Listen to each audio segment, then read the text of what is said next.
Olá, senhoras e senhores, sejam muito bem-vindos a mais um episódio do nosso Sala Podcast. Seguimos aqui, eu, o Igor e Daniel. Agora dá pra ver que a gente tá um na frente do outro. Essa foi a intenção de colocar uma câmera só. Hoje a gente vai falar com o Rodrigo Maciel, gerente de produtos, eu não errei, da Ambler. Opas, sócio também, né? Eu acho que o sócio é um pouco maior. Bom dia. Bom dia, muito obrigado pelo convite, Igor e Daniel. E espero nestes próximos momentos a gente poder falar bastante sobre marketing, empreendedorismo. Cara, o que vocês quiserem, estou à disposição aí. Então, bora lá. Rodrigo, sou um grande fã seu, acompanho você pelo Instagram da empresa há bastante tempo. Que massa. Quero falar sobre aquela ação que vocês fizeram com a Casa de Papel, que foi, cara, assim, para uma pessoa que gosta de design, que é o meu caso, eu fiquei maluco quando vocês fizeram aquela ação. Eu quero falar sobre isso, mas mais pra frente a gente fala. Então, eu só queria te agradecer por ter topado conversar com a gente e pela sua simpatia desde o primeiro momento que a gente começou a trocar ideia. Então, seja muito bem-vindo. Espero que você goste tanto de conversar com a gente, quanto a gente vai... Eu tenho certeza que a gente vai gostar de conversar com você. Eu, para ser sincero, não conhecia, mas eu comecei a ver algumas coisas e percebi que eu tava perdendo tempo. Tem bastante conteúdos legais que eu não via. E aqui na empresa, antes já tinha um, depois entrou o Manu, que é seu amigo, digamos assim, né? Que são dois fãs, e o outro é o Kaique. O Kaique ficou, nossa, o Rodrigo vai vir no podcast. Tá doido. O Kaique tava doido. Cara, eu costumo transferir bons pics para quem me elogia assim, então pode passar depois a chave que... Beleza. Faria de graça, pagando. Então, Rodrigo, cara, antes da gente falar sobre carreira, sobre profissão, eu queria saber mais sobre o Rodrigo, sobre a sua infância, o que você gostava de fazer. Você sempre foi uma criança criativa, bagunceira, como era? Rapaz,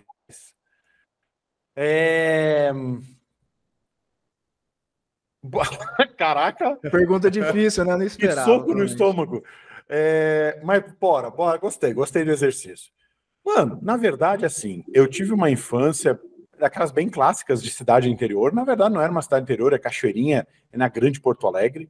E durante toda a minha primeira infância ali, enfim.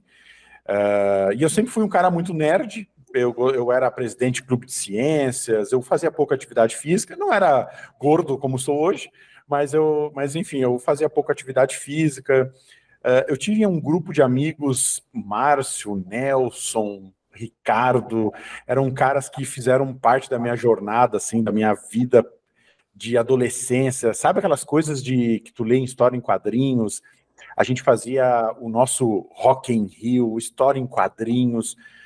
Nossa, por isso que eu te falei assim, que foi um soco no estômago, que cara, recordar isso é bem foda, assim. Desculpa, pode falar palavrão? Né? Não, pode. Cara, estamos por sua conta. Não tem isso não aqui. Então, cara, foi bem massa, assim, porque, pô, eu sigo o Márcio, que é da minha época de infância, eu tô em 43 anos, né, cara? Então eu já tô no bico do corvo. E aí eu sigo o Márcio, sigo o Nelson... E aí pouco tu tem contato com essa galera que fez parte da tua jornada, né? Que fez parte de uma fase tão importante que é essa fase dali, entrando na adolescência, né? Mas sim, cara, eu era um cara bem criativo, inventava um monte de moda, RPG, jogava pra caramba, fazia histórias em quadrinhos, sempre fui um bom roteirista, criava as minhas histórias. Então, no caso, no RPG, você era o mestre ou... Você gostava de ser o mestre? Eu gostava mais de ser mestre, cara. Eu gostava de criar as paradas, E eu acho que tem um pouco do empreendedor, né? Que eu gostava de mandar já desde sempre. Então, eu era o cara que coordenava a parada. Eu acho que já tinha traços de empreendedorismo aí. Cara, assim, Rodrigo, a gente sempre começa com essa pergunta porque a gente sempre fala muito de trabalho, fala para os outros, tal, mas a gente não fala da gente. A gente acaba esquecendo de olhar.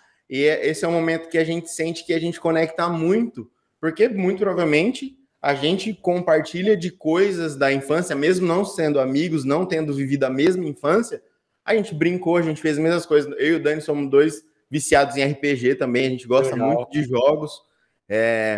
Tem um jogo bem clássico que a gente quase se mata quando a gente joga, que é o Lobisomem, que é um jogo de... é como se fosse um espião RPG. E detetive também, né? É meio um detetive, Tá. só que moderno, que tem várias funções e tem os vilões e os bonzinhos e você tem que ir persuadindo as pessoas. E quando a gente cai, um no time bom e outro no time mal, a gente quase se mata, porque a gente é muito competitivo também. Tinha apontar o dedo na cara falando, você não tá mentindo pra mim não, né, desgraçado? Cara, eu na minha época só jogava D&D, né, o Dungeons & Dragons, eu tô falando de 94, 5, 6, por aí, sabe? Nasci em 95. Então, enfim, eu tô falando de muito tempo atrás, então não tinha o repertório não era muito grande, e quem tinha um RPG, aquelas caixas, eram pessoas que, porra, tu tinha que ser muito amigo delas, porque elas tinham dinheiro, sabe? Então, não era o meu caso, eu era amigo de um dos nossos amigos que tinha, mas eu achei do caramba, sabe? Tu é o Igor, né?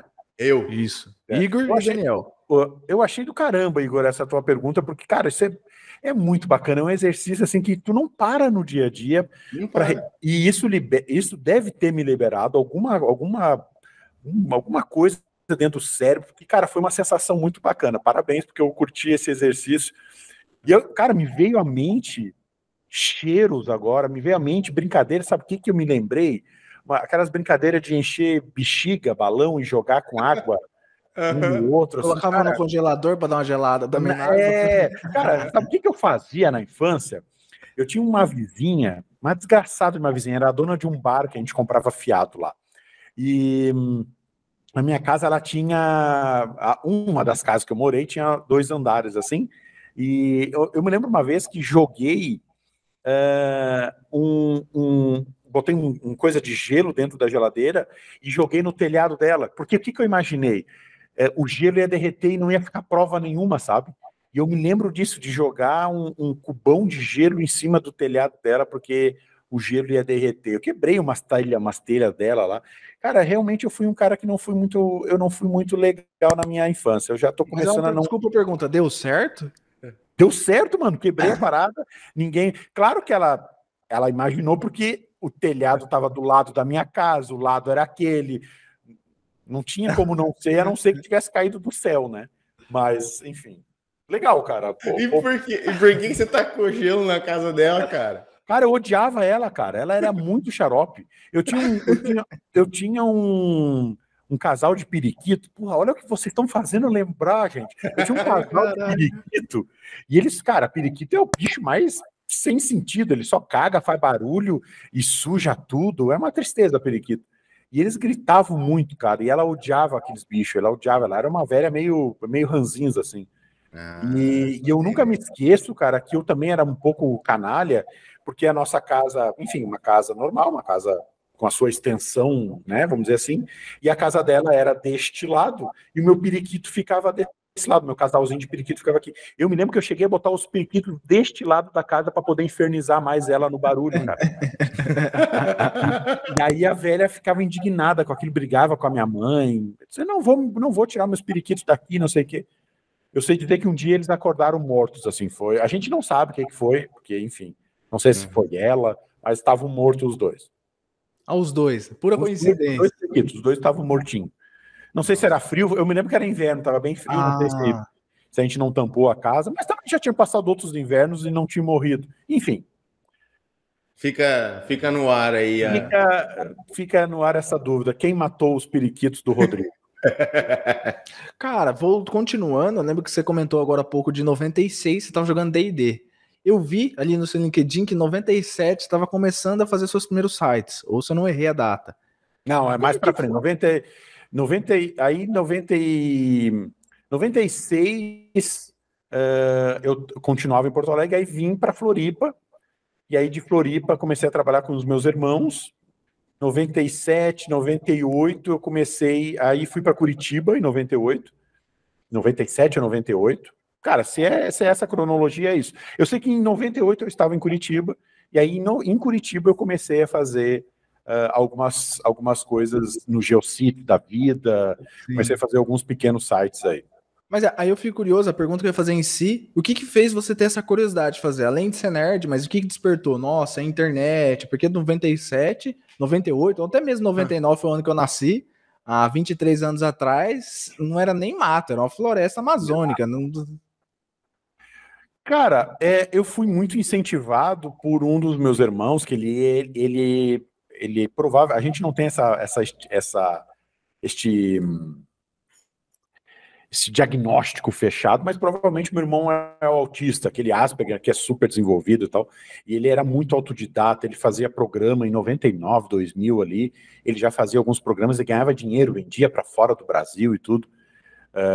E aí eu vendo muito ele, que a gente tinha eles tinham uma empresa, cara, tem uma parte que a gente pode, antes de falar disso, eu acho que tem uma parte da minha vida que é muito legal, Bora que lá. eu acho muito legal. Quero saber. Agora eu quero saber também. E eu vendia fita VHS, cara. Eu vendia fita. A gente tinha uma distribuidora de fita VHS. E, cara, era muito maneiro, cara. Foi essa distribuidora que a gente abriu em Curitiba. E aí, lá, a coisa acabou não dando certo em Curitiba. Distribuidora de fitas virgens ou já? Não, de filme, mano. De filme. Eles compravam, por exemplo, várias fitas de um Mazzaropi, Ghost, Do Outro Lado da Vida, quando saiu Máscara, Titanic, Rei Leão. Filmes, Rei Leão. Já assisti Rei Leão. Rei Leão VHS é o meu filme favorito. Nossa, mano. Eu tenho VHS do Rei Leão até hoje na casa da minha mãe. Acredito. O meu filme, foi a única fita de VHS que eu não me desfiz. Acredito, cara. Tem uma força, um simbolismo muito grande isso. E aí, a gente vendia isso, cara. A gente, imagina, cara, eu era um guri de menos de 20 anos e a gente tinha que assistir, inclusive, as eróticas, cara. Porque a gente comprava de muita quantidade, né? Então, quando tu ia revender, porque a gente vendia para as locadoras. Então, quando tu ia revender para as locadoras, tu tinha que dar meio que um briefing. Um teste, né? Tu tinha que fazer isso para tudo. Para faroeste, então eles compravam lá 50 fitas de um VHS de faroeste. Então, tu tinha que assistir pelo menos, para poder indicar, para poder dizer se é bom ou não, enfim. Bom que você era um amigo que tinha sempre os filmes disponíveis para a galera assistir também. Cara, lá em casa era pico, assim. Mas aí, quando eu fui para trabalhar com os meus irmãos, eu já tinha saído de casa, eu já tinha abandonado tudo. Minha mãe me expulsou de casa porque eu infernizei ela. Quando eu vim para cá, para Floripa, a primeira vez visitar de férias os meus irmãos, eu decidi que eu queria sair de casa, eu queria parar de estudar, me reprovei lá no segundo ano, nunca tinha tirado um vermelho na vida. E aí eu fiz um inferno, né, cara? Eu disse, não, eu vou morar com meus irmãos, vou morar, não tem jeito. E aí a gota d'água foi quando, eu nunca me esqueço, a gente morava numa casa toda branquinha, com janelas azuis e portas azuis. E na frente da minha casa, era uma casa grande, um terreno grande, vamos dizer assim, e era chão batido. E eu fiz fute-lama na frente de casa, mano. Então, eu nunca me esqueço, assim, quando a minha mãe chegou em casa, minha mãe era cabeleireira, e quando ela chegou em casa, a casa estava toda pintada, era um dálmata. Meu Deus. Nossa, ficou, mano, eu deixei a torneira ligada, acho que umas 2, 3 horas, e ficou aquele barro vermelho mesmo. E aí chamei uns amigos, a gente jogou fute-lama, a bola batendo na parede da casa. Quando a minha mãe chegou em casa, ela disse, olha, tu conseguiu o que tu queria, tu vai embora pros teus irmãos. E aí dali eu fui expulso, né, entre aspas, e aí vim para Floripa, e aí aqui em Floripa eu comecei a trabalhar com os meus irmãos vendendo VHS. Aí já não tinha mais tanto amigo. Aqui em Floripa eu fiquei bem focadão nisso, eu trabalhava direto e acabei não... Era isso, era ver vídeo e final de semana com a família e um outro amigo, assim, mas bem pouco. E conta aqui pra mim, Rodrigo, foi proposital? Essas boladas na parede aí? Ou não? Cara, na disputa a bola respingava lá, mano. Não tinha culpa. Na disputa não tinha o que fazer, cara. E eu nunca fui bom no futebol. Então, definitivamente, aquela não era a minha habilidade principal. Agora, arquitetar a parada, pensar num plano maquiavélico para ser expulso de casa, isso eu gostava. Isso é muito a minha cara. Entendi. Então foi de propósito o plano. Foi. Não, eu queria sair de casa e queria morar com meus irmãos, eu queria ver aquelas fitas VHS, eu queria trabalhar com aquilo, e aí foi o que aconteceu. E aí, em 95, por aí, 94, 95, se eu não estou errado nas minhas datas aí. E aí vim trabalhar com eles, aí em 97, 98, por ali, a gente abriu essa filial em Curitiba. E aí lá em Curitiba eu tinha uma namoradinha e o irmão dela trabalhava na Band. E aí eu fiz a minha primeira landing page, nem se chamava, na época era hot site, né, se chamava. E aí fiz para a Band uma landing pagezinha lá, bem simplinha. E aí o meu irmão, que estava aqui em Floripa, quando ele fechou a empresa, eu fiquei morando lá, ele disse, cara, vem para cá. Isso era 98, eu já fazia esses projetinhos, zero pagamento, tudo voluntário, nenhuma perspectiva. Tanto, cara, que no dia que meus irmãos me ligaram, eu tava para fazer uma entrevista na Blockbuster. Eu ia ser atendente de videolocadora. Nunca me esqueço dessa. Meu Deus. Aham. E aí o meu irmão disse, não, cara, bora pra cá, para de bater cabeça em Curitiba e bora pra cá pra gente fazer isso aí. E aí voltei pra Floripa em 98. Aí, final de 98, aí começamos a fazer, aí eles tinham contatos aqui, né, com as locadoras, revenda de carro, e aí a gente começou a fazer coisas mais profissionais mesmo e cobrando de verdade. Por isso que eu tenho 2 datas que eu começo a dizer que eu tive a minha agência. A data informal, que é 98, e a data formal, que é 99. Aí em dezembro, dia 12 de dezembro, se eu não me engano, dia 12... um dia antes do meu aniversário, quase, ó. Nossa!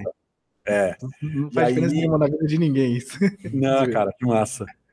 Aí em 99 é oficial CNPJ e tudo mais. Aí foi quando a agência começou. E total influência dos seus irmãos, então. Total, assim. A parada de estar hoje trabalhando com marketing tem total influência dos seus irmãos, por conta, na verdade, do seu irmão, o que você citou, que é extremamente inteligente. Na verdade, eu costumo dizer assim que eu acho que eu já iria para isso, porque naturalmente eu já estava envolvido um pouco, né? Eu estava em Curitiba, eles aqui, e eu já me metia nessas coisas. Talvez eu não tivesse uma agência, talvez eu fosse ser funcionário, eu não sei qual seria, mas eu acho que eu estaria neste mundo ainda. O que foi super acelerado com os meus irmãos foi essa veia empreendedora que eu sempre vi neles e eu pude conciliar com uma produção de site, que era uma produtora de sites que a gente abriu na época, com empreender, né? Então eu aprendi a vender, eu aprendi a fazer os sites, eu aprendi a programar, então eu fazia tudo, basicamente eu fazia toda essa parte para poder fazer rodar o meu negócio, né? O meu irmão era o designer e eu era o programador. Eu era o designer e ele era o programador. Seu irmão, desculpa, eles são mais velhos, assim, tipo, bem mais velhos ou não? Diferença pouco? Bem mais velhos. Eu sou entendi. 15 anos mais novo. Nossa. Sou o rapa de tacho. Entendi. E Rodrigo, pra galera, assim, vou falar uma coisa que eu sinto muito, é que o marketing é muito desvalorizado. Ainda hoje, ele tá melhorando, as pessoas estão começando a olhar com outros olhos, mas o que eu escutava de gente na faculdade, de amigos meus, antes de começar a trabalhar na área, já estavam frustrados, falando, cara, não vou ganhar dinheiro, eu vou sempre trabalhar para alguém. E se você pudesse dar uma dica para a galera que quer começar na área, mas tem medo, o que você diria? Olha, Igor, eu falo isso muito para as agências, que a gente tem nas mãos, cara, um poder muito grande que ele não é um poder percebido. O poder é esse, né, cara? É o poder de transformar vidas. Então, quando eu vejo muita agência, e vamos passar, porque a agência é mais no futuro aí, vamos falar de marketing de profissional. Mas quando eu vejo esses profissionais de marketing que se focam em como eu vou divulgar essa caixa aqui, que tá tudo bem, a gente precisa que as pessoas entendam que eu preciso divulgar essa caixa, esse produto, beleza, tá tudo certo. Só que elas precisam entender que como agentes de transformação, que são o marketing este agente de transformação, melhor ele desempenhar esse papel, quanto mais incrível for esse brand, quanto mais legal for o name, quanto mais bacana for a campanha, quanto melhor for o criativo, mais vidas a gente vai impactar. Eu vou conseguir fazer com que este proprietário dessa empresa que vende essa caixa aqui, este produto, eu vou conseguir fazer com que ele venda mais. E ele vendendo mais, cara, ele vai precisar de alguém para cuidar do estoque. E quando ele precisa de alguém para cuidar do estoque, ele vai precisar de um cara de chão de fábrica, que pode ser que esse cara aí já esteja nos seus 40 anos e não consiga mais uma recolocação no mercado e ele esteja já há quase um ano desempregado. E aí esse cara é contratado. E a gente, esse brand, esse name, essa storytelling, essa copy, esse criativo que esse profissional fez, ele transformou, mudou uma vida. E aí eu gosto de viajar nessa maionese e não vou me estender muito para a gente não perder muito tempo nisso. Mas pode se estender, a gente adora. Não, eu digo essa historinha que eu gosto de comprar. É isso. Aí esse cara é contratado e é um pai de família e ele tinha prometido por 15 anos do aniversário da filha dele. Quer dizer, a gente está falando de uma filha que não fez 15 anos e que o pai estava desempregado, não tinha grana. E aí, beleza, ele diz, bom, filho, agora eu vou fazer, no dia 16 eu vou fazer essa festa para ti. A gente está falando de sentimentos, tá falando. Mas eu estou falando da moça que faz o bolo, da moça que faz o docinho, de quem vende salgadinho, de quem aluga o salão de festa, de quem aluga o vestido. Então, cara, por isso que eu falo que eu não vou me estender, porque isso vai longe, essa cadeia. Vai muito longe mesmo. Sabe? E este é o poder do marketing. Eu acho que poucas profissões do mundo têm um poder de impactar vidas como o marketing. Se a gente for simplista e dizer, eu crio uma embalagem e divulgo ela para que as pessoas compram, é isso. O simplista é isso. Mas se eu for olhar nos bastidores, mano, puta que foda eu saber que a minha arte, que o meu criativo, que a minha copy, whatever, não importa qual a especialidade que você quiser, ela tá podendo, de alguma maneira, impactar e mudar a vida, mano. E esse é o papel do marketing. Esse é o papel de um dono de uma agência, esse é o papel de um social media, esse é o papel de um gestor de tráfego. Não importa qual seja a tua atividade no mercado criativo, tu tens a possibilidade nas mãos de mudar a vida.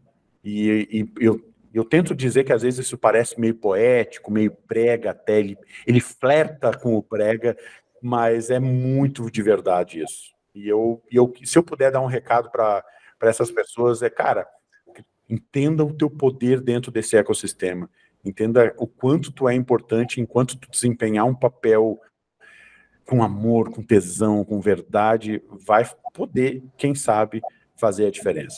Se tu quer só ganhar dinheiro, tudo bem, a gente aceita isso no nosso mercado também. Mas se a gente botar essa cerejinha de bolo, pode ter certeza que vai ser um profissional diferenciado, desejado, extremamente disputado por outras empresas. E aí, a consequência disso é ganhar bem. Tudo... Aí a consequência natural disso é tudo, sim, mano. É ganhar bem, é ser reconhecido, é ter talvez uma autoridade, né? A gente fala muito, cara, de ter uma autoridade no Brasil, mas, mano, como é massa tu ser reconhecido no teu bairro, como é massa tu te deslocar até uma farmácia e tu cumprimentar 18 pessoas. Pô, como é massa, a gente tem essa coisa que a internet potencializa de tu ter acesso ao mundo, mas tu caga pro teu bairro, né? Tu caga pra tua região, tu não dá bola para isso. E eu falo isso muito principalmente para dono de agência, que é o meu público hoje. A gente tem essa coisa megalomaníaca de grandiosidade, de querer dominar o mundo, e ele está num prédio comercial que as outras 40 salas não sabem que tem uma produtora de sites ali, que tem uma agência de social media, então ele não faz o mínimo para que as pessoas em volta dele conheçam. Então, enfim, eu acho que se entender dentro desse ecossistema te faz ser grande, independente dessa região, independente desse lugar, e impactar essas vidas, cara.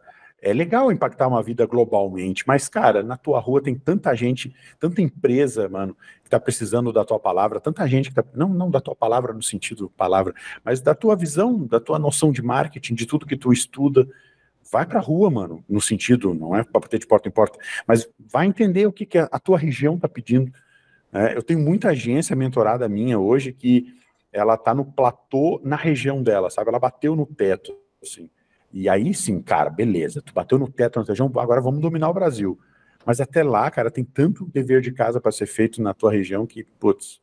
Bom, mas enfim, eu abri um parênteses dentro de outro aqui, mas sim, o reconhecimento, ganhar mais, é uma relação ganha-ganha, né? Ganha a comunidade e ganha o profissional.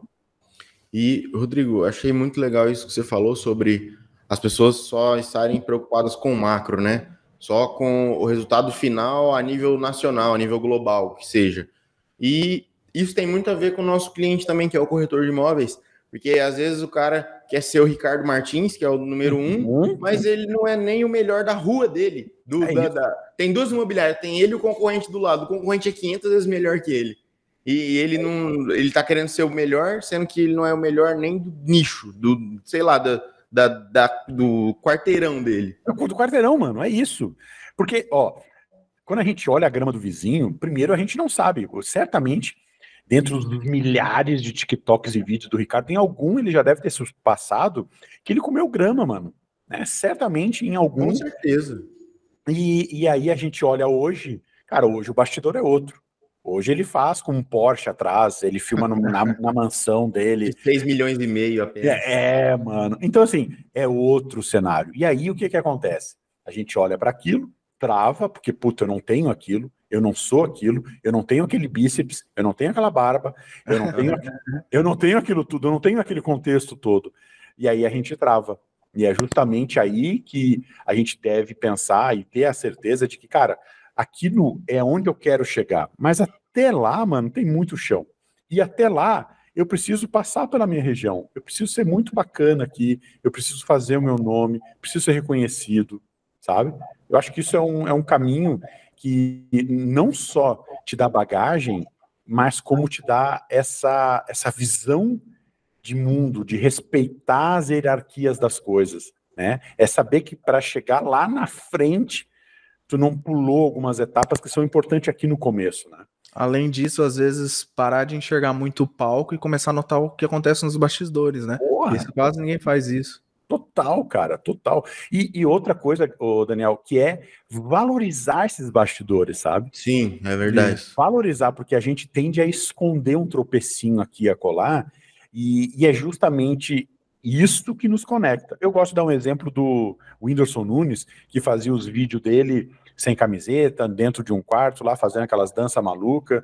Cara, isso é a maior prova para mim de exposição, sabe? E não só uma exposição que não era tão visualmente bacana, ele não é um Ricardo, ele não era naquela época um Ricardo, como é o nome dele? Ricardo Martins.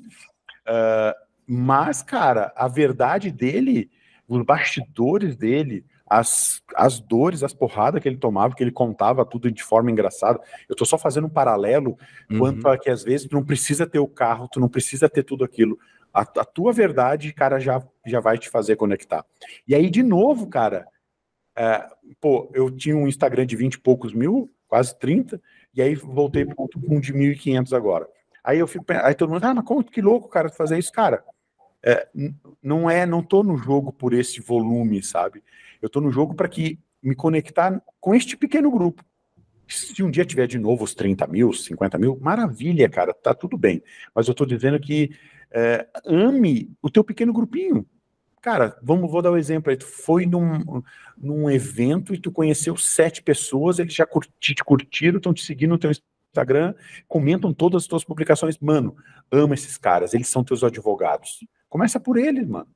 Começa por eles, pequenininho, começa por eles. Sem querer pular muitas etapas, sabe? Acho que tem um pouco disso, sim. Rodrigo, eu queria avançar um pouquinho em relação à sua carreira, Ambler. Como aconteceu a Ambler na sua vida? Não sei se tem alguns bastidores que você possa contar para nós da transição entre começar a fazer sites, as landing pages com seu irmão e tal. Como é que chegou nisso? Tá. Em estar na Ambler. E aí aí eu tenho que dar esse passo para trás. Antes de chegar na Ambler, eu tive 20 anos numa agência, né, cara? Uhum. Então, esse trajeto aí é hoje o que me credencia estar hoje falando para esse nicho, né?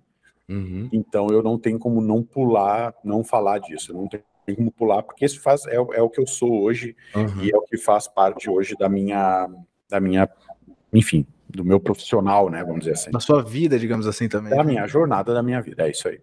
Cara, bom, então, enfim, o que aconteceu? Em 2098, começamos a fazer site. Em 99 abrimos a Indústria Web, era uma produtora de sites. E aí, beleza, começamos a fazer sites. Eu vou pular para 2004, quando 2004 a gente, em 2000 já a gente criou o maior portal de praias do sul do Brasil. A gente fez toda a orla de Santa Catarina, todas as praias, de Passo de Torres até Itapoá, no litoral catarinense, a gente fez com fotógrafo próprio. Mano, a gente fez um site, um portal, todo feito em ASP na época, e aí o Que Litoral foi um grande sucesso. A gente ganhou, de verdade, muito dinheiro. A gente brinca que a gente foi um precursor aí do Airbnb, mano.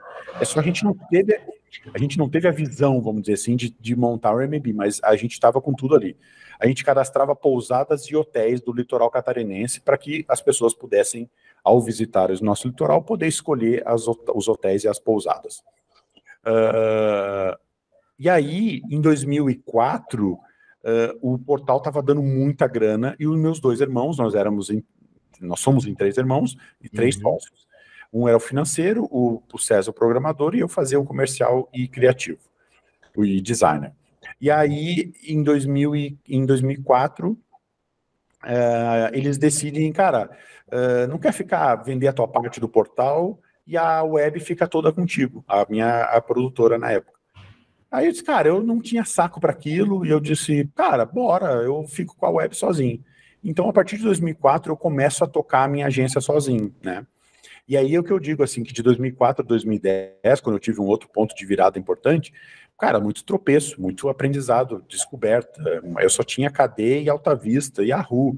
E mesmo as coisas que eu tinha, e mesmo o Google, que começou acho que em 2004, por ali, não tinha conteúdo. Se eu digitasse lá como gerir uma agência, ia ser agência de turismo, ia ser agência bancária, mas sei lá que ia ter isso também. Não tinha conteúdo pra gente, que nem hoje o nosso mercado tem pra caramba. Então, cara, foi tudo na base do acerto e no erro, né?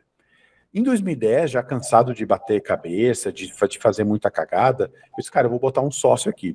Fiz um trabalho no Sebrae e conheci um mentor, o Patrício Francisco, um cara incrível, que eu tenho muito orgulho, e ele disse, cara, gostei do teu trampo, gostei desse negócio, eu quero ser sócio. Ele comprou aí uma parte da agência, e aí eu digo, cara, que eu comecei a jogar esse jogo, e eu acho que se a gente puder pegar pequenos ensinamentos aí, passar e dizer, tem muita gente, aqui eu vou abrir um parênteses, tem muita gente que se acha autossuficiente, acha que não precisa de um mentor, que não precisa de alguém com uma experiência maior, ou uma complementariedade naquilo que tu tens ausência. Por exemplo, eu sou péssimo no Excel, eu sou completamente um imbecil em gestão de negócio, eu não sei calcular uma taxa de nota fiscal, por exemplo, coisa administrativa eu sou muito ruim. E aí o Patrício chegou para trazer isso para mim, eu digo, caramba.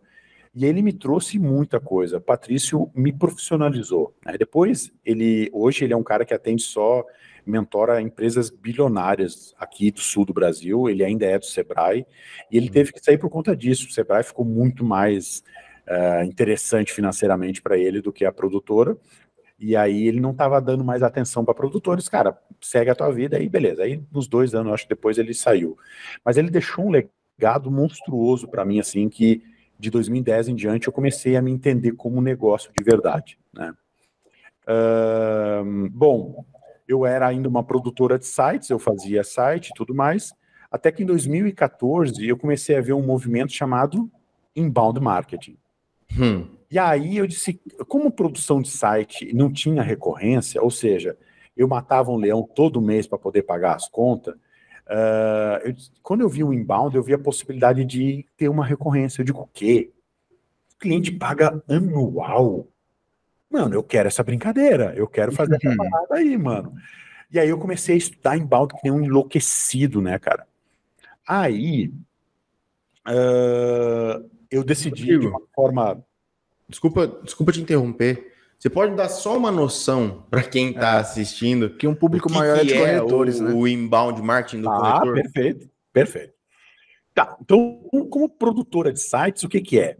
A imobiliária do Zezinho me chamava e dizia, eu quero colocar meus imóveis aqui, beleza. A gente ia lá e colocava, fazia um aplicativo, né, um site com administração que ele jogava os mapas. O que hoje é corriqueiro pra caramba. Mano, tô falando de 2005, 6, 7, 8. Fazer uma programação de tu subir as fotos do teu imóvel, meu Deus do céu. E aí, como produtor de sites, é isso. A gente fazia os sites e era isso.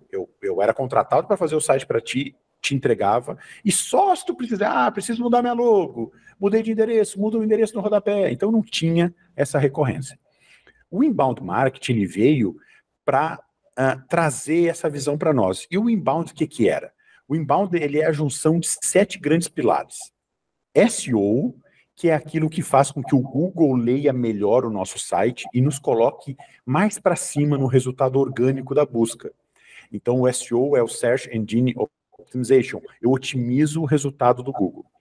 O segundo pilar é a usabilidade. Se no primeiro eu cuido do Google, no segundo eu cuido do cliente. Então, o que é a usabilidade?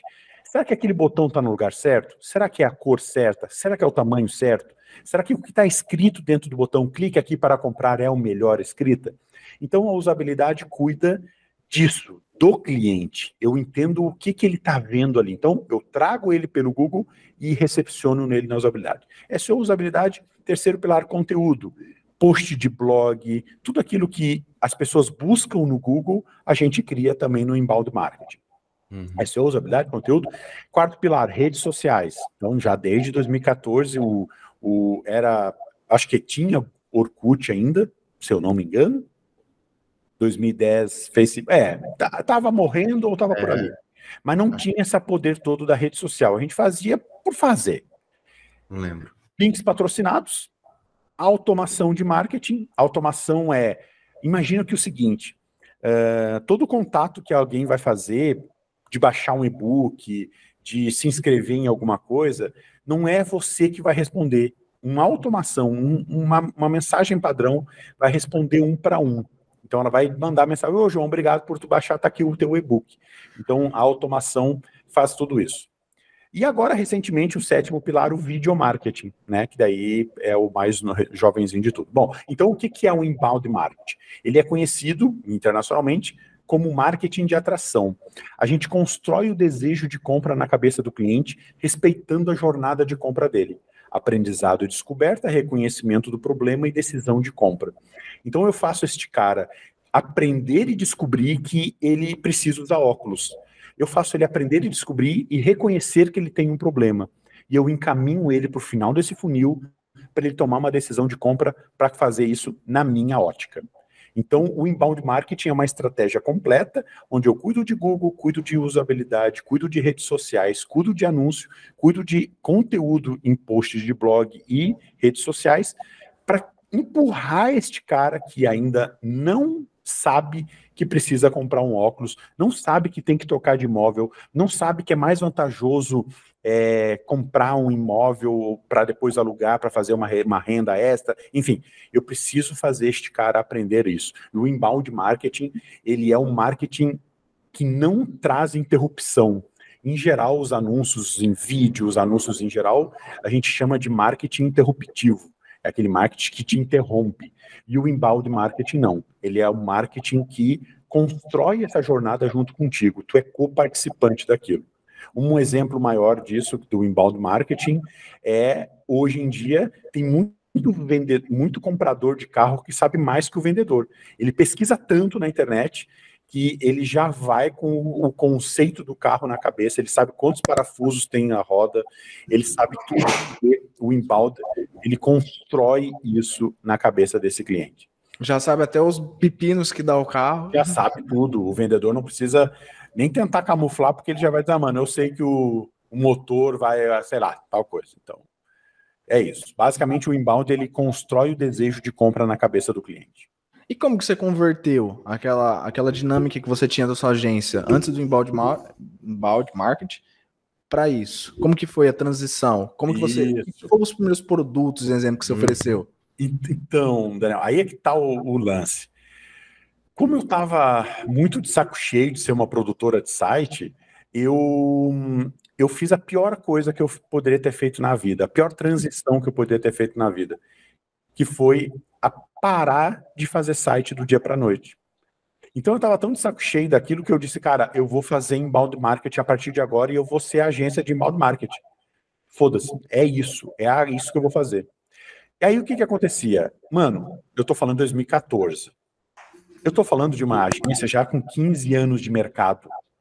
E eu sempre fui super bairrista, eu era muito reconhecido na minha região. Então, os orçamentos que eu chegava já eram 80% de indicação. E todos eles eu neguei. Bom, o resumo da ópera, gente, que eu cheguei no final do ano quebrado. Eu cheguei para os meus 26 funcionários e disse, gente, eu não tenho dinheiro para pagar salário ou 13º, vocês vão ter que escolher qual que vocês querem. Quando eu quebrei, cara, e aí eu vi que eu fiz a pior transição, eu deveria ter continuado vendendo o site, em paralelo, vendendo os projetos de inbound marketing. E aí eu cheguei no final do ano e disse, cara, fiz cagada e agora eu vou ter que voltar atrás. E aí eu voltei a fazer site, e mais de forma mais lenta, né? E mais de focar. Eu já tinha vendido alguns inbound, então eu já estava com o inbound mais maduro dentro da agência.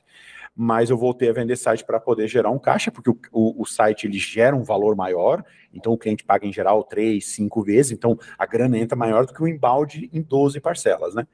Então eu voltei a vender sites, e aí de 2015 em diante, eu digo que eu mudei meu mindset, cara. Aí eu disse, bom, a partir de agora, mano, eu preciso fazer isso direito, porque eu não vou mais quebrar, eu não vou mais passar por isso que eu passei. E aí, bom, aí é outra história que eu quero contar, mas para te responder objetivamente, eu fiz a pior transição que poderia ter feito, assim. Eu fiquei curioso agora, para ser sincero, você é referência para muitas pessoas hoje em dia, mas nessa época que você ficou meio assim, indo para o inbound marketing, voltando atrás na questão da transição, com quem que você tinha como referência? Ou naquela época ainda era tudo mato e você foi fazendo testes e descobrindo você mesmo? Não tinha. Hoje, cara, a gente tem eu, Ricota, Igor, tem um monte de mentor de agência aí. Mas na época não tinha quem recorrer. Então é acerto e erro, cara.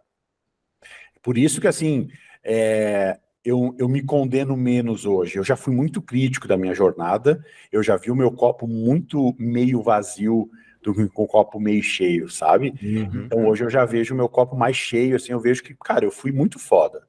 Eu tenho que respeitar um pouco aí tudo que eu construí, o meu nome, a minha carteira de clientes, eu tenho um orgulho incomensurável dela. Eu fiz clientes que eu nunca imaginei que um cara como eu poderia ter fechado.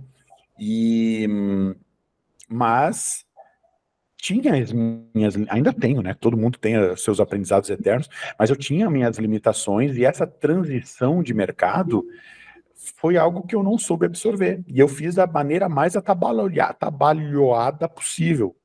Então, foi um errado? Foi. Mas hoje, a web existe até hoje, eu vendi ela em 2018, mas hoje a web é uma super referência aqui em Santa Catarina. É uma agência Platinum da Resultados Digitais, se eu não me engano, não tem 50 no Brasil agência Platinum, deve ter umas 30, e ela é uma dessas agências Platinum. Então eu tenho um grande orgulho hoje desse legado que eu deixei pro mercado. Mas na época, mano, com certeza foi uma puta cagada, assim, e eu tive que aprender sozinho a me virar e poder sair daquela, né? Mas o esquema é, como você disse, tipo assim, não tinha muito referência, você fez o teste. O importante é que você conseguiu voltar atrás, tipo assim, deu errado, vou refazer e continuar pra frente. Hoje, a gente olhando para trás, a gente disputa, não precisava ter feito por isso. Mas beleza, mano, valeu a pena, foi importante, é uma cicatriz que eu carrego e que eu brinco hoje como marketing, ajuda na minha jornada do herói, ajuda a minha história a ficar um pouquinho. Talvez se eu fizesse essa transição de boa, não ia ficar tão divertido, então, pô, que legal, olha o que o cara se transformou. Superação. A superação, né? Então, enfim, a minha quebrada hoje me ajuda, mas na época foi bem dolorido. Ô Rodrigo, e na época, assim, essa questão, acho que é a questão que mais pesa para um proprietário de empresa ou de imobiliária é a responsabilidade que ele tem com os colaboradores, né? Como você fez para... Você teve que mandar alguém embora? O que você fez para... Porque, assim, o Emanuel fala muito bem de você em relação à gestão com pessoas, o quanto você se importa com as pessoas. E eu imagino que na situação você deve ter ficado extremamente chateado e preocupado com o que aconteceria com os seus colaboradores, né? O pessoal que estava trabalhando com você. O que você fez para reverter a situação do pessoal, para não fazer eles acreditarem também, para não deixar a peteca cair? E, cara, falou, eu preciso dar um jeito nisso aqui. Quais foram as primeiras coisas que você fez? Legal, Igor. Cara, eu confesso pra ti que durante a minha jornada eu nunca fui um cara de muita inteligência emocional. Como eu vim do Rio Grande do Sul, a minha educação, ela foi bem rígida, assim, eu nunca fui um cara de meias palavras, assim, eu sempre fui um cara meio ríspidozão, assim, sabe? E eu acho que por essa coisa de empreender, de querer mandar, eu sempre, a minha voz sempre foi impositiva, né? E mesmo nos meus 20 e poucos anos à frente da minha agência, eu nunca ter levado um processo trabalhista, eu sempre ter respeitado ao extremo todos os meus colaboradores, eu sempre entendi, cara, que era uma relação. Hoje é super canalha dizer isso, mas na época eu sempre entendia que era uma relação de submissão, né? Manda quem pode, obedece quem tem juízo. Não era legal. Hoje, mas cara, antigamente se fazia piada de gordo, hoje não pode mais, piada de gay, hoje não pode. Enfim, era outra época. Era uma época, por exemplo, que eu pensava em botar câmeras apontando para as telas para filmar os caras trabalhando, para poder ficar de olho se tava apertando o botão lá. Hoje em dia, Deus o livre isso, né, cara? Processo criativo, me deixa, eu tô no meu osso criativo aqui. Qualquer coisa que você quiser, eu corto essa parte do podcast. não tem problema. Enfim, eu não tinha muito essa inteligência emocional. Entretanto, todavia, contudo, nessa época da quebradeira aí, eu tive um cuidado, sim. Eu fui extremamente zeloso, principalmente com quem era pai de família, sabe?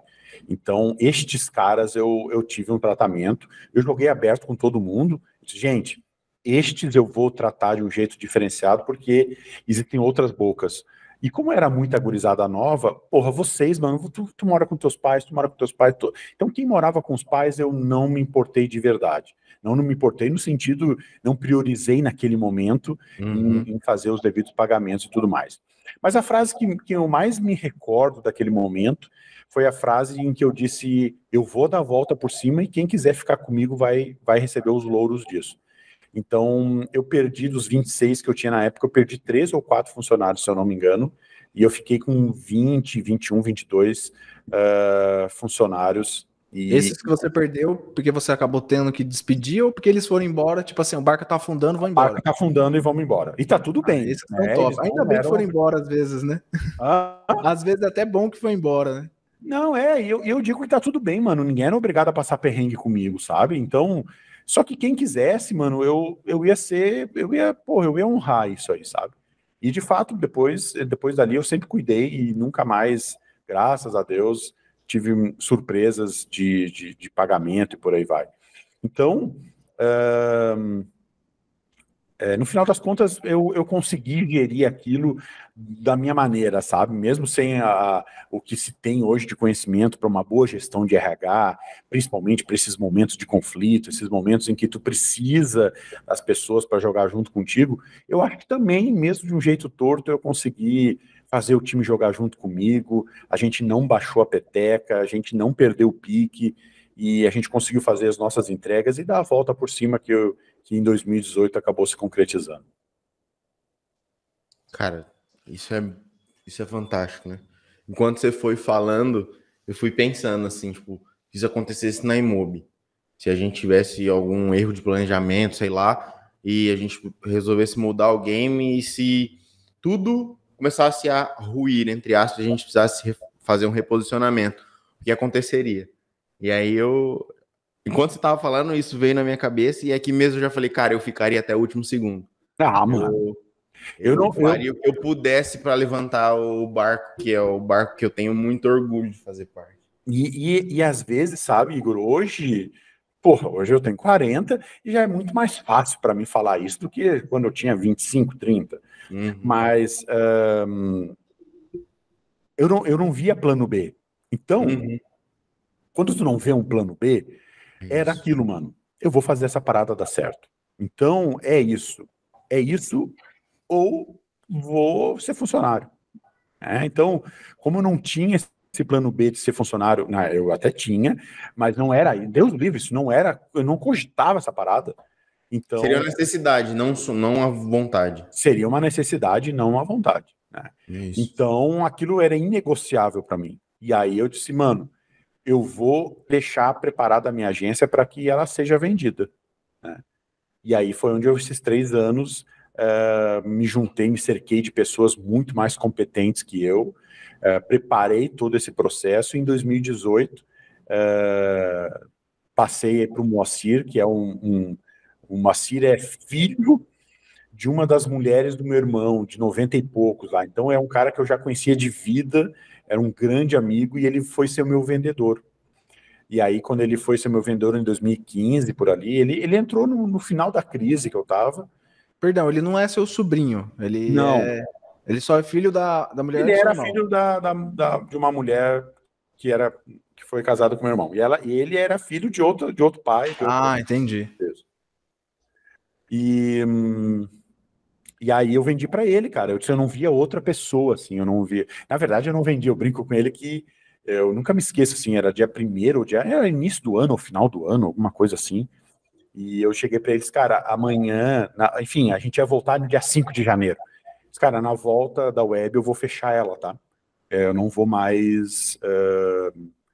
Não vou, mas não tenho mais condições, eu não quero mais e é isso.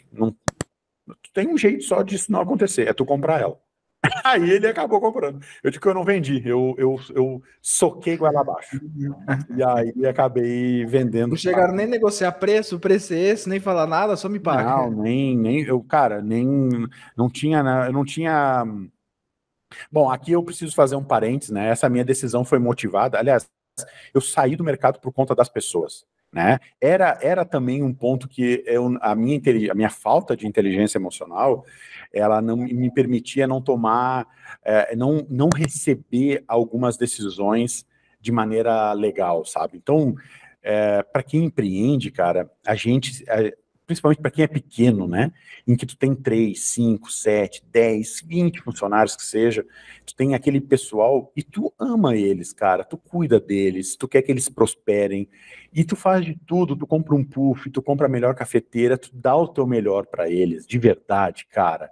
E aí eles vão embora. E eles vão embora, às vezes, de uma maneira torta, eles te deixam em momentos que tu não pode ser deixado, e aquilo me corroía muito, porque eu sempre me dediquei da minha maneira torta, de verdade. Eu sempre fiz o máximo que eu pude. Se tu procurar o Flickr, que é um fotolog de antigamente, o Flickr ainda existe hoje, mas se tu pesquisar por agência web, WEBI, Flickr, tu vai ver um monte de foto minha. Eu levava para rafting, eu levava para paintball, eu fazia festas na minha casa. Cara, eu sempre fiz o máximo para ter aquilo que o Google falava no futuro sobre o ambiente Google. Eu já fazia isso em 2000, eu já fazia isso muito antes. Não estou dizendo que eu sou super foda, estou dizendo que eu fazia porque eu achava que aquilo era legal, sabe? E aí, quando as pessoas iam embora, ou quando alguma coisa acontecia, cara, aquilo me entristecia, eu não sabia lidar com aquilo. E aí, no final de 2017, ali eu tive uma grande decepção com um colaborador meu, que foi embora, e aquilo me disse, cara, para mim chega, eu não tenho mais condições de lidar com esse tipo de coisa, assim, sabe? Mas o negócio estava lindão, e aí o Moacir sempre cuidou muito bem disso, ele estava fresco na parada, e aí eu brinco que essa venda da web foi uma relação ganha-ganha para a web também, para minha filha, né, que eu cuidei durante 20 anos. Ela precisava de um pai revigorado, ela precisava de um pai que pegasse, bom, agora eu vou fazer essa parada assim, e eu, completamente alucinado pelas coisas que eu estava vivendo, também já queria tocar essas coisas, e eu acho que foi bom para todo mundo. O Moacir ganhou, eu ganhei. Bom, e aí eu vou voltar um passo atrás aqui, se vocês me permitem. Sim, eu preciso voltar aqui em 2015, eu comecei a fazer lives no Periscope. Para quem não sabe, o Periscope foi um dos primeiros aplicativos a fazer live, né? Foi escolhido em 2015, inclusive, o melhor aplicativo pela Apple, tudo. E aí, em 2015, eu comecei a fazer lives e ajudar outras agências. Por isso que eu digo hoje, com muita tranquilidade, que eu sou o primeiro mentor de agências do Brasil. Antes do Ricota, inclusive. E aí eu fazia lives. Em 2016 eu abri a minha primeira mentoria de propósito. Leandro Braçarota, um dos meus grandes clientes da Level X, se eu não me engano, de Londrina, no Paraná. E aí, em 2016, e aí eu comecei a experimentar vender esses infoprodutos, vender o meu conhecimento, né? Eu fazia essas vendinhas de mentoria no Periscope, comecei a fazer palestra. Cara, não vou dizer todo o Brasil, porque isso é meio forte, mas de São Paulo para baixo, cara, fazia palestra direto de marketing, fazia palestra de negócio, e aquela mosquinha começou a florar dentro de mim, sabe? Então eu digo que essa decisão de vender, ela não foi só por conta de uma frustração que eu tive, por isso. Não, eu já estava muito apaixonado por este mundo de infoproduto, né? Por este mundo de vender conhecimento. E aí juntou essas duas coisas. Eu já estava feliz fazendo outra coisa, eu já estava meio que tirando um dinheiro fazendo essa outra coisa, e aquele negócio já não me dava mais o tesão que eu tinha, sabe? E a venda foi natural. Eu escutei você falando que você queria ter mais tempo com a sua filha. Deixa eu te perguntar, quantas filhas você tem? Uma ou mais? Eu tenho 2 filhos. 2 filhos? O Bernardo, de 6 anos, e a Alice, de 11 meses. A Alice foi a do story de hoje. A do story de ontem, que um canalha se aproximou dela, que eu vou ter que resolver. Já achou o canalha? Não achei o canalha, mas eu sei como fazer uma emboscada na saída do coleginho. Eu vou tentar. Não sei se você chegou a ver, o que eu vi hoje, mas é de ontem. E o Bernardo, meu filho, é autista, cara, que esse é um outro cara que ele veio em 2016 também, nesse meu processo todo, que a minha vida se transformou. E o Bernardo, a gente descobriu o autismo dele em 2020, na pandemia. E até então, ele era um menino diferente, mas peronomútil, né? Não gostava muito de conversar com outras crianças, mas era um garoto praticamente normal. E aí, em 2020, veio o soco no estômago, né? A gente se deu conta de que o Bernardo era autista. E aí, a nossa... Cara, aí, enfim, né? As minhas idas a jogo do Grêmio com ele, eu joguei de lado. O que ele ia ser, eu joguei de lado. Os meus sonhos todos, que é horrível tu dizer isso, mas tu coloca alguns sonhos no teu filho, né? E aí essas expectativas, mano, foda-se, agora isso não faz mais nenhum sentido. Agora é o que ele vai querer de verdade, sabe? E como ele vai reagir a isso, enfim. Então hoje a minha vida, cara, desde 2020, ali quando a gente descobriu o autismo no B, hoje a minha vida é isso. Hoje a minha vida é trabalhar para que ele tenha as melhores terapias, para que ele tenha as melhores experiências, para que eu melhore como ser humano, né? Para que eu consiga lidar com isso, porque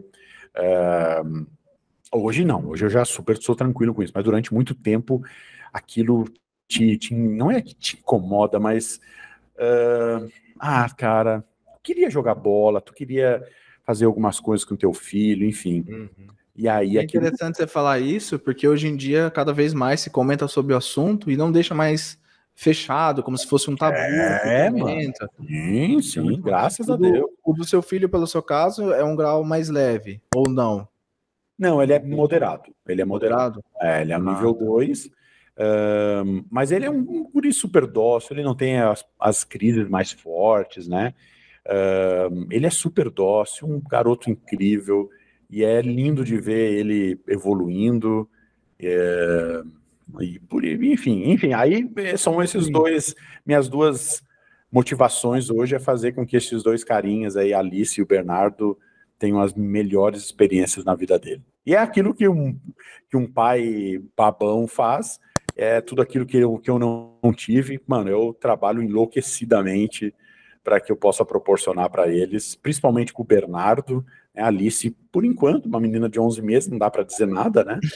Pelos traços, a gente já identifica que ela é uma menina típica, normal, uma menina normal não se diz, né? Uma menina neurotípica, normal, neurotípica, normal, no sentido de que, né, não vai ter, a princípio não vai ter autismo, se Deus quiser, mas mesmo se tiver, foda-se também, bora pra cima, já tenho experiência com um, vou amar do mesmo jeito os dois. Perfeito. É legal, só te queria comentar, é legal, a gente às vezes toca nesses assuntos pessoais, para as pessoas que estão do outro lado ver que nem sempre tudo é negócio, é dinheiro. tudo que você faz, além do amor próprio pela profissão e segmento, exemplo como você deu, sua missão principal de vida é as suas 2 crianças. Cara, isso mas tu ressignifica o trabalho, sabe, Daniel? Exatamente. É a história da furadeira, né? Que o cara da furadeira, o cara que produz a furadeira, que tá vendendo furadeira, ele não tá vendendo furadeira. Ele tá vendendo o quadro na parede da foto da filha da pessoa. A pessoa só quer a furadeira para aquilo, para furar a parede e colocar um quadro de alguma pessoa, de algo que remeta, né? Algo bom para ela. A furadeira é só o meio pro fim. Então, o trabalho é a mesma coisa, cara. É isso. Hoje a minha grande missão por exemplo, a minha família, cara, ela é muito relapsa. Minha mãe, meu pai, eles nunca se... Minha mãe e meu pai tinham casa própria.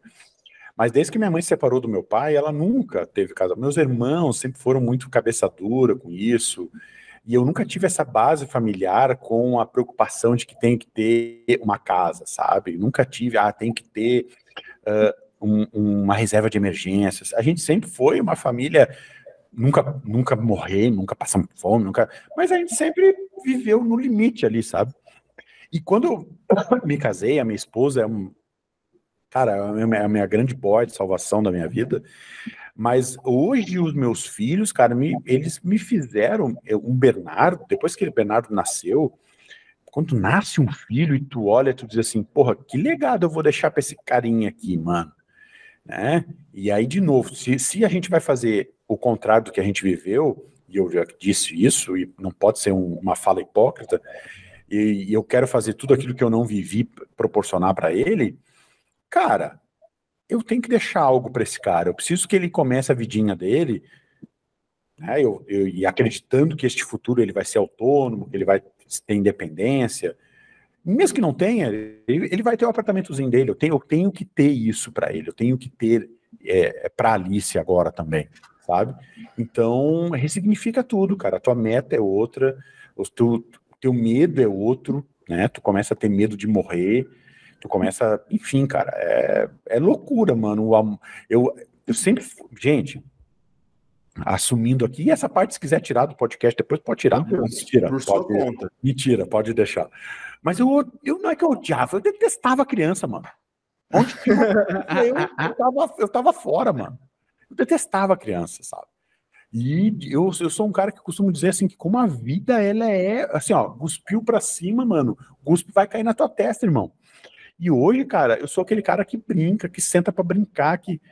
Enfim, meus filhos vieram pra me fazer me acertar na vida. Minha esposa e meus filhos certamente encurtaram as minhas reencarnações aí, pra eu não precisar voltar mais vezes pra pagar os erros da vida. E pra evoluir, encurtaram o caminho. Evoluir, total. E, cara, assim, eu não sei se faz muito sentido a gente entrar no assunto profissional de novo. Não, mas eu não cheguei na Ambler, porra. Tem que chegar na Ambler. Então vamos pra Ambler, Rodrigo, porque, cara, você entrou nesse assunto. Foi eu que coloquei. Pega muito pra mim, cara. Pega muito, porque eu sou muito ligado à família, aos meus pais. Meu pai é meu herói, o cara que me ensinou, para não dizer tudo, boa parte do que eu sei.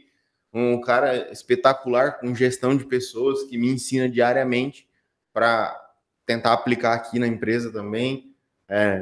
Minha noiva, né, que agora a gente mora junto, a boia de salvação da minha vida também. Tudo isso que você falou, cara, conecta muito comigo. Então, Dani, toca você a parte da Ambler, porque eu não sei se eu tenho condição de voltar para a parte emocionado. Que legal, cara. É bom quando a gente tem esses valores próximos, assim, porque dá para ter esperança na humanidade ainda, né, cara? Dá para a gente acreditar que tem mais gente boa, com certeza tem mais gente boa. Bom, mas enfim, aí o que aconteceu, mano? Pra gente chegar... Eu ia te perguntar isso, literalmente. Você vendeu no começo do ano, foi começo de 2018, isso? 18, isso. Disso até Ambler, vamos dizer assim, até se tornar sócio. Foi com esse dinheiro, foi com outra coisa? Desculpa a curiosidade. Bora, vamos falar. Bom, o que aconteceu, então? Quando eu vendi a web, eu disse, bom, estou desempregado. Por mais que eu tivesse vendido ela e o pagamento em 2 anos, o meu recebimento, eu podia ficar 2 anos sem trabalhar. Eu disse, não, peraí, eu tenho já um filho, Então eu preciso cuidar dessa parada aqui. E aí eu disse, mano, eu vou pro mercado. Vou me entender nessa parada. Já fazia os meus treinamentos, já vendia o Agência 500K, já tinha o infoproduto, mas aquilo eu não sentia como um negócio perpétuo, uma coisa que fosse, né? E aí eu contratei uma mentoria do Pedro Quintanilha. Pedro Quintanilha é um puta cara, o cara que é um filhote do Flávio Augusto, Geração de Valor, ele fala muito sobre recorrência. Eu nunca me esqueço a transferência de R$12 mil que eu fiz para ele, e que era uma das parcelas da mentoria dele.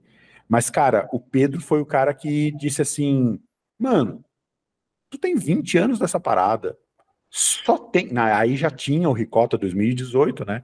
Só tem o Ricota fazendo isso mais ou menos. Cara, vai vender isso profissionalmente. E aí, cara, eu disse que eu já tinha aquilo que era uma coisa meia boca, eu disse, mano, é isso. Eu vou virar mentor de agência oficial agora, real, de verdade. Aí, eu sempre fui um cara muito inquieto, como eu falei para vocês, eu era criativo desde lá, fazia meus Rock in Rio, fazia minhas brincadeiras. Eu sempre fui cara criativão, assim. Eu disse, cara, como é que eu vou pro mercado competir com o Ricota, que, puta, a sumidade no mercado, o cara é realmente muito bom. Mas como é que eu vou competir com ele fazendo livezinha, fazendo isso e aquilo? Eu preciso inventar uma parada. Mano, eu sou apaixonado por esse mundo nerd, geek, eu sou um decenalta, eu odeio Marvel, qualquer coisa da Marvel eu não assisto, eu nunca assisti um filme, não, minto, eu assisti Deadpool, que eu achei legalzinho, foi o único filme da Marvel que eu assisti, e diz, cara, eu amo de história, e amo reality show, eu amo cultura nerd, assim, enfim, eu gosto dessas coisas, gosto de televisão, hoje gosto menos de novela por causa dos meus filhos. Não é um tipo de linguagem que eu queria que eu tivesse dentro de casa, então hoje eu tirei um pouco a novela da minha vida. Mas sempre amei isso. E eu disse, cara, assistindo o Jacquin, o terror do restaurante lá, o terror na cozinha, eu disse, cara, e se eu entrasse dentro de uma agência 30 dias e gravasse isso? Pois bem, meus amigos, em abril de 2019, eu fiz o primeiro reality show de agência do Brasil, o SOS Agência. Eu entrei para dentro de uma agência 30 dias e, cara, foi uma experiência enlouquecida, foi uma coisa, mano, que eu não acreditei, assim, no que aconteceu. Deu tudo errado, né? Como foi um reality de verdade, eu não menti em que tá lá. Deu tudo errado, mano. Terminou errado, terminou com um final inacreditável. E só que como mentor, eu não consegui provar que eu tirava uma agência eu transformava ela do modelo A para o modelo B e fazia ela evoluir, mas como brand, mano, foi surreal. Eu fiquei muito conhecido. A minha marca apareceu muito mais. Eu fui para o mercado e atingi pessoas que eu não imaginava. Uma delas, a Ambler. A Ambler, até hoje, ela procura grandes influenciadores do mercado para que eles falem da marca deles num post, num story. Então ela chama esses caras para ser influenciador da marca. E aí vieram para falar comigo, meu padrinho, eu chamo ele de meu padrinho, o Henrique Bueno, e ele veio me chamar para, cara, vem ser nosso influenciador, tal. E aí o papo com ele foi indo, foi evoluindo, e ele disse, cara, vou trazer aqui o meu CEO para conversar contigo. E aí eu comecei a conversar com o Flávio, em agosto de 2019. Bom, para resumir a história para vocês, um ano depois, exatamente um ano depois, em agosto de 2020, a gente terminou a negociação. Confesso que eu fui bem canalha, eu botei algumas cláusulas bem importantes para mim, que eram valores que eu não negociava. Afinal de contas, a minha vida inteira eu fui bicho solto. A minha vida inteira eu fui empreendedor. Eu tinha muito medo de aceitar aquilo e ir para dentro de uma caixinha. E ficar dentro daquela caixinha, em ter que entregar relatório, ter que obedecer isso, ter que obedecer aquilo. Então, uma das minhas cláusulas é a liberdade. Eu disse, cara, eu super aceito dentro disso, mas liberdade criativa, liberdade editorial, liberdade de tempo, eu tenho uma família. Liberdade, mano, liberdade. E aí a Ambler aceitou, mano. Ela comprou os meus ativos e ela me deu um percentual. Hoje eu sou sócio de um percentual pela compra desses ativos da Ambler. E aí hoje eu sou gerente de produtos, cuido do Amber Club, que é uma comunidade para donos de agência. Hoje a gente cuida de um tripé que ele consiste em cursos de aceleração de agência, mentoria e acompanhamento e benefícios da Amber, como descontos e comissões extremamente agressivas no mercado. Então a agência que entra para a gente, ela tem todo esse know-how, esse aparato para que ela possa performar sem ter que bater cabeça como eu bati desde o começo da minha jornada. Então todos os meus 6 treinamentos estão ali, todas as lives que eu já fiz, todas as mentorias, Thiago Tamira Cardoso, Rodrigo Noll, cara, grandes players do mercado estão lá junto com a gente à nossa disposição. Então, hoje eu tenho muito orgulho do Amber Club, tenho muito orgulho de fazer parte da Amber hoje, visto essa camisa aqui com a maior paixão da minha vida. Nunca na vida, nesses 3 anos aí de Amber, fui cerceado em qualquer coisa. O Marcos, o Henrique, Deivão, Flávio, todos, cara, é impressionante. E aqui eu queria fazer um disclaimer bem rapidinho, você quer entrar aqui no nosso tempo, mas eu preciso fazer esse disclaimer. A minha demora para aceitar é porque a Amber é ainda uma empresa de host. E para quem trabalha com produção de site, para quem trabalha com marketing digital, as empresas de host são o nosso grande calcanhar de Aquiles. Porque é uma tristeza, não tem host 100%, mas a Amber não é 100%. A Localweb, a maior do Brasil, nem a Amazon é 100%. Então, eu disse, cara, como é que eu vou aceitar isso? Como é que, como dono de agência que sou, ou era, posso ir para uma empresa de host, mano? Que loucura, mano, que loucura aceitar isso. Mas, enfim, o meu trabalho durante esse 1 ano, na conversa com o Flávio, papo vai, papo vem, eu consegui encaixar isso, e hoje, como é natural, como ninguém me chama para suporte, que era o meu grande medo, né? Rodrigo, eu sou teu... Aí eu confio em ti, fui para a Amber... Cara, ninguém me chama, porque eu tenho isso muito separado. Eu não sou do suporte, eu não sei o que está acontecendo lá. Eu trabalho, não, mas eu trabalho na parte de educação, sabe? Então, era o meu grande medo aí de aceitar e ser a minha marca, Rodrigo Maciel, ser confundida com um serviço que talvez não seja tão bom, bararó.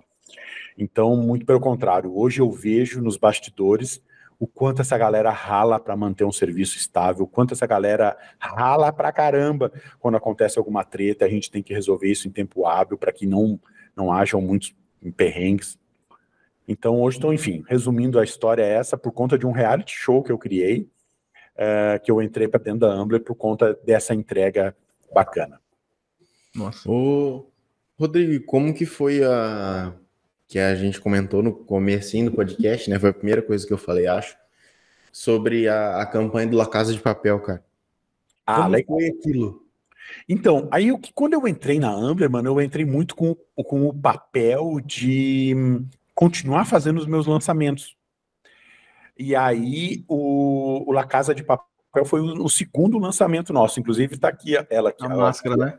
A máscarazinha que eu usei no episódio. A roupa não serve mais. A roupa que eu usei não serve mais. Mas foi o nosso segundo lançamento, e que era para vender um treinamento, né? Não era o Amber Club na época ainda. Uhum. Então teve a grande virada e teve o La Casa de Maciel, que, cara, foi surreal, mano, uma super produção, jogo de câmera, a gente alugou uma equipe com mesa de som, com mesa de corte, cara, foi foda, assim, criar todo o material, todo o storytelling.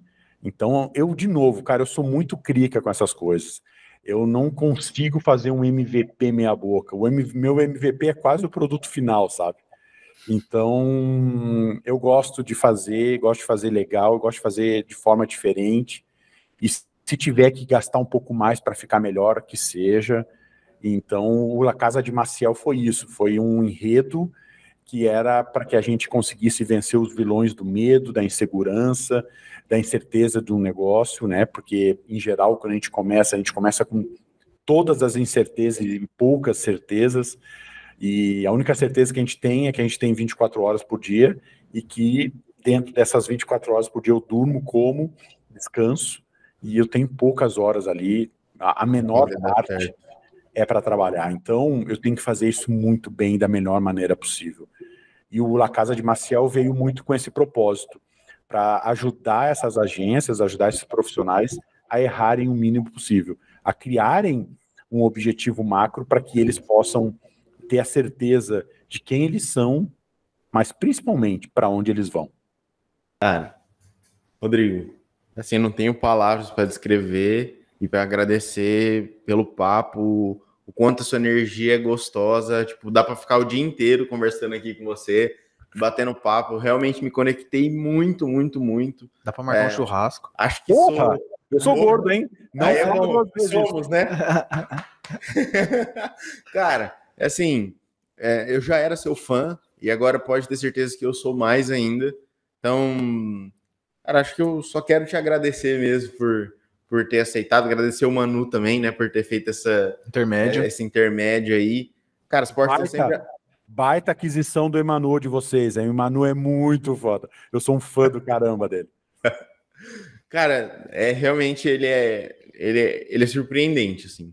Eu posso dizer até agora, faz 2 meses só que ele tá na empresa, ainda não completou o segundo ainda, mas, cara, é assim, uma surpresa grata que nós tivemos aí nessa expansão que a gente tá fazendo na equipe, aumentando o quadro de colaborador e, cara, a gente é muito criterioso na hora de selecionar, porque eu sempre falo isso, nós demoramos 13 anos para desenvolver um ambiente extremamente saudável e gostoso que a gente tem hoje. Então, a pessoa que vai fazer parte da nossa equipe é muito mais do que um colaborador. É uma pessoa que vai fazer parte da nossa rotina, do nosso dia a dia. Então, tem que ser boa pessoa. É como se fosse parte da família, assim, para se dizer, total, né? Mano. Então... E aquilo que eu falo, sabe, Igor? Desculpa te interromper aí, eu sei que tá nos finais, mas é aquilo que eu falo. Quando a gente ainda não tem uma estrutura em que tu sai da tua Mercedes, pega um elevador na garagem e sobe direto com o elevador na tua sala, quando a gente ainda não tem isso e a gente tem que conviver com esse time é a nossa família, mano. A gente convive com os caras todos os dias, então este ambiente precisa ser incrível, precisa estar cercado de pessoas com a nossa vibe, sabe? E é isso, contrate caráter e treine habilidades, né? Então contratar a pessoa pelo que ela é, principalmente. Então tá certo.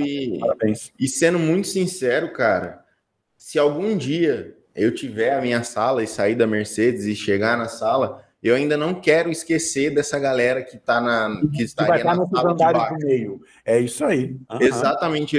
Assim, não sou dono da Imob, mas trato como se fosse minha. Dou o meu melhor porque eu não tenho plano B. Eu não... Assim, se acontecer em algum momento eu precisar ir para outra empresa, assim, a gente nunca sabe o dia de amanhã. Mas não faz parte dos meus planos. Tô aqui há 10 anos, cara. Amo o que eu faço. Eu vi a empresa sair de 200 clientes a 19 mil. Então, não tô aqui a brincadeira. É um outro patamar, um outro momento da minha vida, inclusive. O que eu sou como profissional, eu tenho total gratidão e sei que foi no skin the game aqui na empresa, então não vejo outra alternativa. E, cara, conversar com pessoas igual a você, igual o Roberto, Nascimento, cara, do Zap, cara, isso dá uma energia no nosso dia, dá uma motivada, fala, cara, olha isso, tem gente boa na parada que tá muito próximo do que a gente faz. Então, cara, queria te agradecer do fundo do meu coração mesmo por você ter vindo, por esse bate-papo e continue sendo esse cara com essa energia. Perfeito. Porra, cara, só agradecer de verdade, mas eu queria só complementar isso que tu falou, que eu acho que é importante. Quando a gente tá num bate-papo desse, mano, em que a gente tem um tempo maior para se abrir, a gente mostra mais do que o Instagram mostra, porque no Instagram a gente pega um recorte tão pequenininho da nossa vida, que tu mostra um pedaço do teu carro, tu mostra a tua casa que tu trabalha arduamente para que tu tenha um mínimo de conforto, e aí a pessoa olha para aquilo, olha para um sushi bacana que tu comeu e diz, puta, esse cara caga de dinheiro, esse cara é rico pra caramba, esse cara é foda isso. Mano, eu tenho os meus perrengues, eu tenho as minhas lutas diárias, eu tenho as minhas feridas, eu tenho as coisas que eu me cobro, eu sou normal como qualquer outro cara, e eu acho que quando a gente espalha isso, a gente mostra para quem tá no começo da jornada para dizer, mano, tu vai bater muito a cabeça, mas não desiste dessa porra. Se tu acredita, vai com tudo para cima. Então, acho que essa é a minha mensagem final, só agradecer vocês e contem sempre comigo de verdade. Eu ia até te perguntar a mensagem final que você deixaria pro podcast, mas você já deixou, eu nem vou perguntar. Tá e aí, não pessoal. me pede para repetir, pelo amor de Deus, que eu não vou saber. Rodrigo, quero muito contar com você, cara, tanto na parte profissional, gostaria muito de estreitar relações, de fato, gostei demais de você, eu tenho essa mania das pessoas que vêm no nosso podcast, a gente acabou se tornando amigo de boa parte desse pessoal. Tipo, prometo que não vou te encher o saco, não ficar te mandando mensagem todo dia, não. Eu só quero saber o que você vai fazer com aquela criança que se aproximou da sua filha. Manda pra gente, verdade, a gente quer saber. Cara, quero muito contar com você e o que a gente puder fazer também pode contar com a gente sempre, com a Imob, comigo, com o Dani. Fica à vontade. E o Pedrão também, que tá aqui. Pedrão, vem cá. O Rodrigo te vê, o Pedrão foi o nosso mais novo contratado, que era o nosso estagiário. Tudo bom? Fala, Pedrão. Aqui, filho. Tudo bom? Prazer, Pedro. Prazer é meu, cara. Recém-contratado. Já não pode zoar mais ele por ser estagiário. Não pode o quê? Não pode o quê? Tá lascado comigo, ele vai ser sempre estagiário. Rodrigo, um ótimo dia para você, um ótimo restante de semana. Deus abençoe, tamo junto sempre, tá? Amém, para todos nós. Obrigado pelo convite mais uma vez. E é isso, pessoal. Agradeço o Rodrigo novamente e tenho que despedir de vocês. Sejam bem-vindos e até a próxima. Valeu, gente. Até a próxima.